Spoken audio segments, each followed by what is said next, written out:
Assalamualaikum warahmatullahi wabarakatuh. Bertemu lagi dengan Bapak di channel YouTube SMN 1 Paboran Kabupaten Subang dalam video materi belajar dari rumah untuk biologi kelas 12. Pada video kali ini Bapak akan menjelaskan tentang substansi genetika. Tapi sebelum kita lanjutkan materi ini, jangan lupa subscribe, like, dan komen channel YouTube SMN 1 Paboran Kabupaten Subang. Subscribe, like, share, dan komen. Kita lanjutkan. Bab ketiga, substansi genetika. Kompetensi dasar pada video kali ini adalah kompetensi 3.3, yaitu menganalisis hubungan antara struktur dan fungsi gen, DNA atau RNA, kemudian kromosom dalam penerapan prinsip pewarisan sifat pada makhluk hidup. Ini adalah kompetensi dasar untuk kompetensi pengetahuan 3.3. Kemudian kompetensi dasar kedua adalah kompetensi dasar keterampilan 4.3, merumuskan urutan proses sintesis protein dalam kaitannya dengan penyampaian kode genetik DNA, RNA, dan protein. Jadi untuk kompetensi dasar 4.3 ini materinya khusus materi tentang sintesis protein. Dan tentu saja sebelum Anda bisa memahami tentang sintesis protein, maka Anda harus terlebih dahulu memahami tentang konsep gen, DNA, RNA, dan kromosom. Selanjutnya mulai dari tabel DNA dan RNA. 1. Objek. Kemudian kolom keduanya DNA, kolom ketiganya adalah RNA. Letak. DNA terletak di inti sel, sementara RNA terletak di inti sel, sitoplasma, dan ribosom. Kemudian yang kedua, bentuk. DNA berbentuk pita spiral ganda, sedangkan RNA berbentuk pita tunggal. Yang ketiga, komponen gula. Untuk DNA, komponen gulanya adalah deoksiribosa, sedangkan RNA adalah ribosa. Yang keempat, ukuran. DNA ukurannya sangat panjang, sementara RNA ukurannya pendek. Yang kelima, basa nitrogen. Untuk DNA, basa nitrogennya adalah purin, terdiri dari adenin dan guanin. Dan basa nitrogen pirimidin, yaitu sitosin dan timin. Sementara RNA, basa nitrogennya adalah purin, adenin, guanin, pirimidinnya sitosin dan urasil. Pada basa nitrogen terdapat perbedaan antara DNA dan RNA, yaitu pada basa nitrogen pirimidin DNA ada timin, sementara di RNA ada urasil. Yang keenam, kadar. DNA tidak dipengaruhi oleh kecepatan sintesis protein, sementara RNA berubah-ubah menurut kecepatan sintesis protein. Yang ketujuh, fungsi DNA mengendalikan faktor keturunan atau faktor genetik dan sintesis protein, sementara RNA hanya berfungsi pada sintesis protein. Bagian kromosom yang pertama itu disebut dengan istilah kromatid atau tangan kromosom. Ada yang panjang, ada yang pendek. Kemudian yang kedua, sentromer terletak di bagian tengah, yang ketiga lengan pendek di bagian bawah, kemudian yang keempat lengan panjang di bagian atas. Ini bentuk kromosom yang lebih jelas, lebih detail. Ada matriks, di bagian dalamnya ada lokus yang berisi gen, kemudian ada kromial. Lalu ada sentromer di bagian tengah yang memisahkan antara lengan pendek dan lengan panjang. Lalu ada kromonema dan ada satelit. Basa nitrogen. Di awal slide tadi telah dijelaskan perbedaan antara DNA dan RNA, salah satunya adalah dari basa nitrogen. Kita akan bahas lebih banyak tentang basa nitrogen di sini. Basa nitrogen terdiri dari dua macam. Basa nitrogen terdiri dari dua macam. Yang pertama, basa nitrogen purin. Yang kedua, basa nitrogen pirimidin.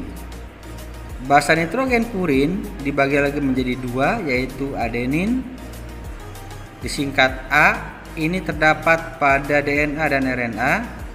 Yang kedua, basa nitrogen purin adenin, disingkat G. Ini terdapat pada DNA dan RNA juga. Yang kedua, basa nitrogen pirimidin, itu ada tiga macam, ada sitosin, timin, dan urasil. Sitosin disingkat C atau kalau di Indonesia kan menjadi S kodenya, terdapat pada DNA dan RNA. Yang kedua, timin disingkat T, terdapat pada DNA saja. Yang ketiga, urasil simbolnya U, hanya terdapat pada RNA. Kemudian pasangan basa nitrogen. Pada DNA, pasangan basa nitrogennya untuk adenin itu berpasangan dengan timin, sedangkan guanin berpasangan dengan sitosin. Atau kalau disingkat A dengan T, G dengan S, begitupun sebaliknya, T dengan A atau S dengan G. Kemudian pada RNA, adenin dengan urasil dan guanin dengan sitosin. Yang berbeda di sini adalah pasangan antara adenin. Kalau pada DNA, adenin berpasangan dengan timin, sedangkan pada RNA, adenin berpasangan dengan urasil. Struktur nukleotida. Konsep selanjutnya pada substansi genetika atau pada materi genetik adalah struktur nukleotida. Nukleotida terdiri dari gula pentosa, yaitu gula dengan 5 atom karbon. Pada DNA, gula ini adalah deoksiribosa. Sedangkan pada RNA, gula ini berupa gula ribosa. Kemudian komponen selanjutnya pada nukleotida adalah sebuah grup fosfat, disimbolkan dengan warna lingkaran kuning. Fosfat ini menghubungkan antara gula pada satu nukleotida ke fosfat pada nukleotida berikutnya untuk membentuk polinukleotida. Selanjutnya, komponen ketiga adalah basa nitrogen. Tadi sudah dijelaskan di slide sebelumnya, basa nitrogen itu pada DNA dan RNA ada perbedaan. DNA itu ada timin, adenin, sitosin, dan guanin. Sedangkan RNA itu ada urasil, adenin, sitosin, dan guanin. Secara umum, struktur nukleotida jika digabungkan tiga komponen tadi seperti gambar di samping ini. Di situ Anda bisa melihat ada gula pentosa yang berbentuk segi 5. Kemudian di sebelah kanan ada basa nitrogen yang berbentuk segi 5 juga tapi agak lancip. Kemudian yang ketiga ada gugus fosfat berbentuk lingkaran. Kumpulan nukleotida itu disebut polinukleotida. Jadi nanti polinukleotida ini akan menyusun rantai yang terdapat pada DNA maupun RNA.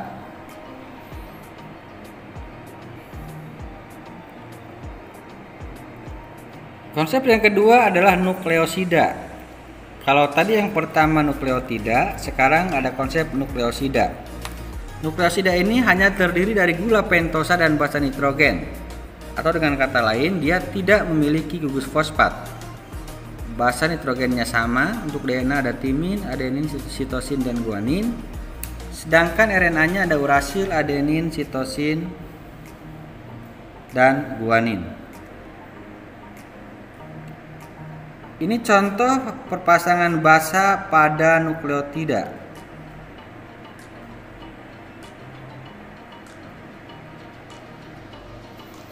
Anda perhatikan di bagian tengah itu adalah basa nitrogen antara rantai yang sebelah kiri dengan rantai yang sebelah kanan. Yang paling atas basa nitrogennya adalah timin dan adenin pasangannya, kemudian ada sitosin dan guanin. Lalu yang ketiga ada adenin dan timin.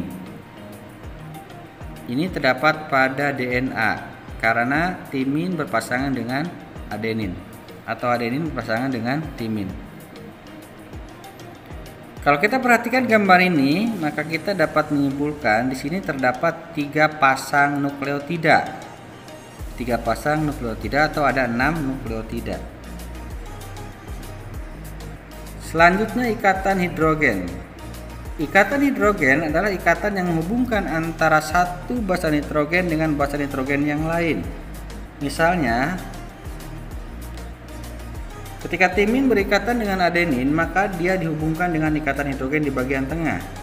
Atau ketika pasangan antara sitosin dengan guanin, di bagian tengahnya itu terdapat ikatan hidrogen. Ini contoh yang lain untuk nukleotida. Di sini kita lihat ada 4 pasang nukleotida atau jumlahnya ada 8 nukleotida. Anda perhatikan ada angka 5 aksen N, kemudian 3 aksen N, lalu yang sebelah kanan 3 aksen N dan 5 aksen N. Ini adalah berperan dalam proses replikasi DNA nantinya. Ini contoh yang lain yang lebih banyak nih untuk nukleotida. Di sini di gambar sebelah kanan itu adalah gambar DNA seperti yang dijelaskan di awal bahwa DNA memiliki rantai ganda. Rantai ganda berpilin. Dari gambar ini kita bisa dapat melihat ada 1, 2, 3, 4, 5, 6. Ada 6 pasang nukleotida.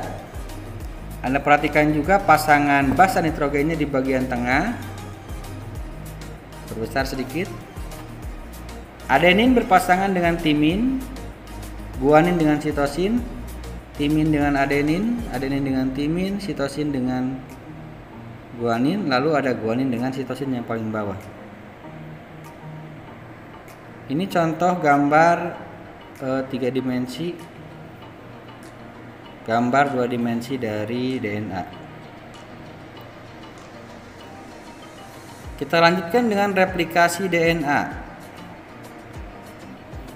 Replikasi DNA terjadi secara semi konservatif. Hal ini menyebabkan DNA baru membawa informasi yang persis sama dengan DNA induk atau cetakannya. Kita lihat di bagian atas itu satu DNA, kemudian dia melakukan proses replikasi.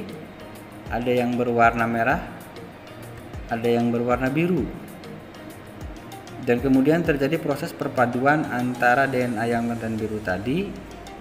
Itu disebut dengan cetakan induk. Selanjutnya, ini gambar yang lain untuk replikasi DNA bahasa Inggris nih. Di bagian A, ini adalah DNA induk yang siap-siap akan mereplikasi atau membelah. Anda perhatikan pasangan basa nitrogennya, adenin dengan timin, sitosin dengan guanin, timin dengan adenin, adenin dengan timin, guanin dengan sitosin. Bagian B terjadi proses pembukaan masing-masing rantai. Lalu kemudian masing-masing rantai induk itu akan mendapati pasangan yang baru. Anda perhatikan basa nitrogen yang berwarna biru muda itu akan berpasangan dengan rantai DNA induknya. Nah, maka di bagian akhir terbentuklah 2 DNA yang memiliki susunan basa nitrogen yang sama. Dengan demikian akan memiliki sifat yang sama dengan induknya.